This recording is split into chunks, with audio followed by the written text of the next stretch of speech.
ከፊት ለፊታችን ብርሃን አለ። አሁን ያለንበት ዘመን ጨለማ ቢመስልም የማይቻል የማይሻገሩት ቢመስልም ፖለቲከኞች ብዙ የፖለቲካ ነገር ቢናገሩም ኢትዮጵያ ተለውጣ ልዩ ዓለም እንደምትሆን እግዚአብሔር አሳይቶኛልና እኔ ልዩ ዓለም የምትሆነውን ኢትዮጵያን እጠብቃለሁ። ጊዜው እንደ ኢትዮጵያውያን አቆጣጠር 1994 ነው። ቦታው ደግሞ ጀርመን ሀገር ሄርማንስበርግ። ሰዓቱ 9 ሰዓት ገደማ የከፍታ ዘመን ለኢትዮጵያ መጽሐፍ ተወለደ። የመጽሐፉ ጸሐፊ ቄስ በሊና ሳርካ ይባላሉ። የከፍታ ዘመን ለኢትዮጵያ የተባለ ይህ መጽሐፍ ምክንያቱ ባለራእዩ ስለ ኢትዮጵያ የተመለከቱት ራእይ ነው። እግዚአብሔር ራእዩን በ1994 ዓመተ ምህረት ወደ ባለራእዩ እንዳመጣ ባለራእዩ ይናገራሉ። ውድ የመልእክተኛ ሚዲያ ተከታታዮች ለዚህ ቻናል አዲስ ከሆኑ ሰብስክራይብ፣ ላይክ፣ ለሌሎችም እንዲደርስ ሼር በማድረግ ቤተሰብ ይሁኑ።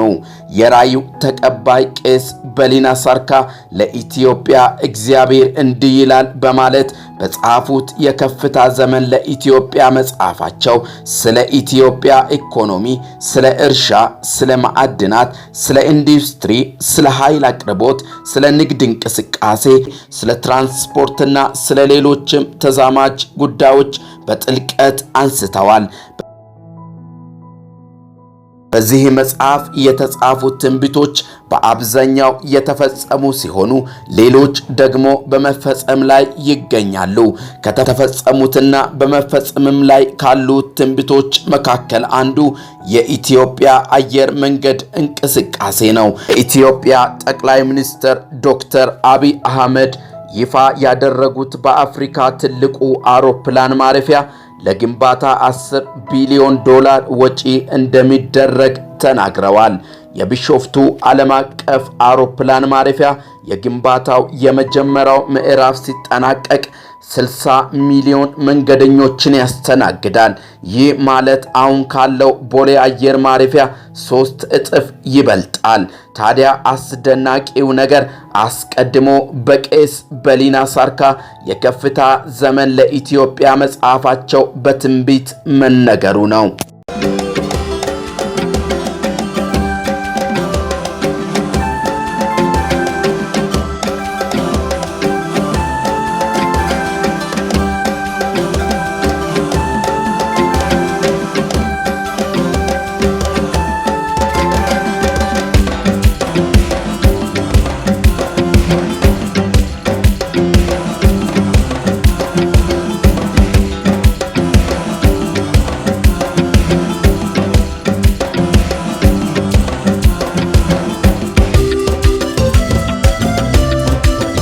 በዚህ የከፍታ ዘመን ለኢትዮጵያ በተሰኘው መጽሐፍ እጅግ አስደናቂና አስደንጋጭ ሆኑ በሰዓቱ ሊፈጸሙ የማይመስሉ ትንቢቶች ተነግረዋል።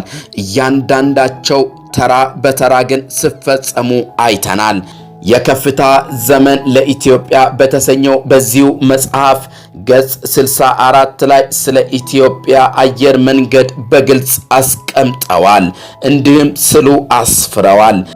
አየር መንገድ እንቅስቃሴ አየው። የኢትዮጵያ እድገቷ በአየር መንገድም በኩል ከፍተኛ ይሆናል። ከእንግዲህ ወዲህ 3 የአውሮፕላን ማረፊያዎች ይሰራሉ። እነርሱም በደቡብና ምዕራብ ይሆናሉ። የእግዚአብሔር ሕዝብ ሆይ እግዚአብሔር ለቃሉ ታማኝ ነውና ያለውን ይፈጽማል። ከአየር መንገድ ጋር በተያያዙ ካርጎ አውሮፕላኖችም በብዛት ወደኛ ይመጣሉ። ሰውን ብቻ ሳይሆን የንግድ ሸቀጦችን፣ አትክልትን፣ ፍራፍሬዎችንና ቅመማትን ለመጫን የሚያገለግሉ ካርጎ አውሮፕላኖች ባለቤት መሆናችንን እናያለን።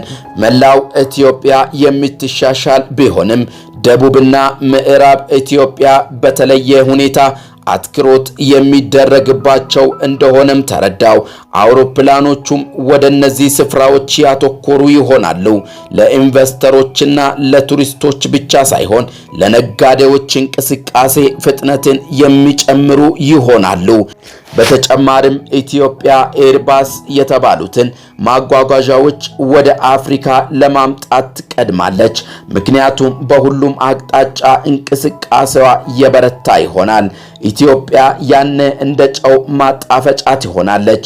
ለአፍሪካ ሞዴል መሆኗ በአደባባይ ይታያል። ኤርባስ ትልቁ አውሮፕላን የሚጎርፈውን ቱሪስት ለማስተናገድ ከፍተኛ እገዛ ያደርጋል። 10 ዓመት የ500 ዓመት ችግር እንደምነሳና በዚህ በ30 ዓመት ውስጥ ኢትዮጵያ እንደ ዛሬ ጃፓን እንደምትሆን የጃፓንን ካርታ አምጥቶ በስክሪኑ ላይ አሳየኝ እና ከዚህ ጋር እኔ ስለምድሪቱ ብዙ የማዝነው የደም መፋሰስ፣ ጥላቻ እነዚህ ነገሮች ናቸውና ማን ነው ይሄንን ሰርቶ ይሄንን አዘጋጅቶ ለምድሪቱ ይበጃል ብሎ የሚያደርግ ብዬ በውስጤ አስብ ነበርና እግዚአብሔር ከልጆቼ ሰው አጣው፣ ከአይዛቡም ሰው አጣው። ነገር ግን ስሜ በዚች ምድር ላይ ለረጅም ጊዜ ስለተጠራ ስለ ስሜ ሲል እኔ ነኝ የማደርገው የሚል ነገር እንደ ድምጽ ሰማለሁ። ከዚያ አዲስ አበባን አየሁ። አዲስ አበባን ሳይ እውነት የአፍሪካ ከተማ አልኳት። ብዙ ፎቆች አሏትና እቺ የአፍሪካ አይደለችም፣ ኢንተርናሽናል ሲቲ ዓለም አቀፍ ከተማ ናት የሚለኝ ድምጽ ይመጣል። እንዴት ዓለም አቀፍ ትሆናለች ብዬ ደግሞ በውስጤ መከራከር ሲጀምር ሳይንቲፊክ ስራ በኢትዮጵያ እንደሚጀምር፣ የኢትዮጵያ ልጆች በሳይንቲፊክ ስራ ማደግ እንደሚጀምሩ፣ ከዚሁ ከሀገር ውጪ የጠፉ ደግሞ እንደሚመጡ እና ሳይንቲፊክ ስራው ሲጀምር ደግሞ በግብርና ላይ እንደሚጀምር ያንን ያሳየኛል። የነን ካሳየኝ በኋላ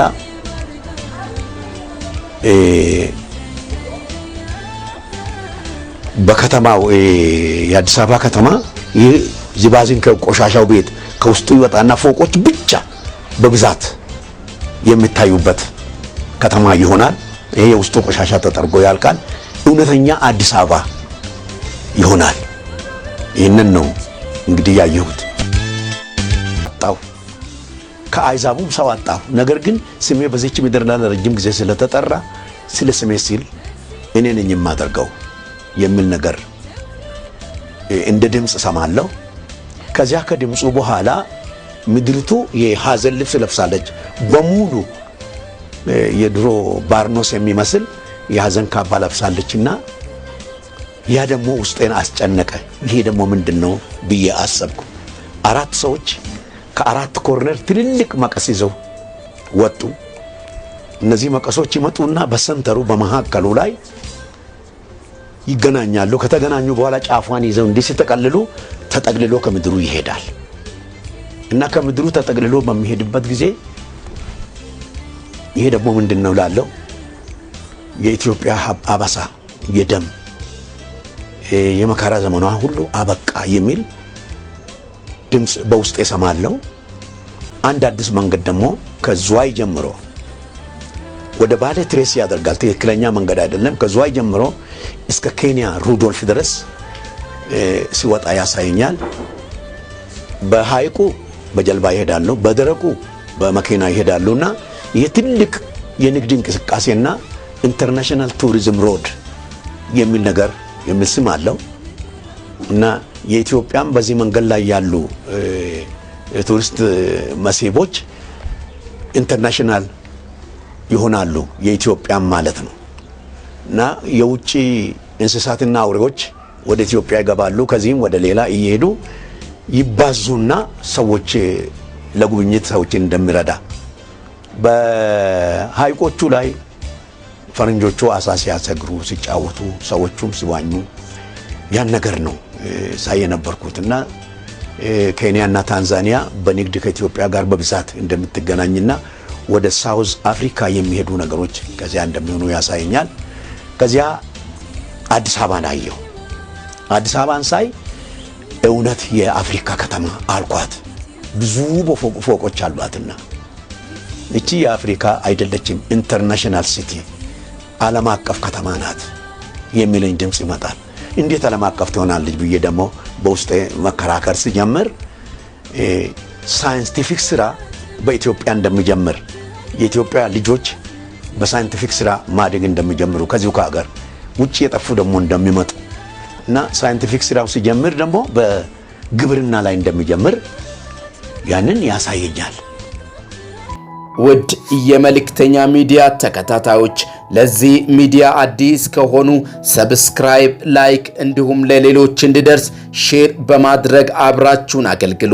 እግዚአብሔር ይባርካችሁ።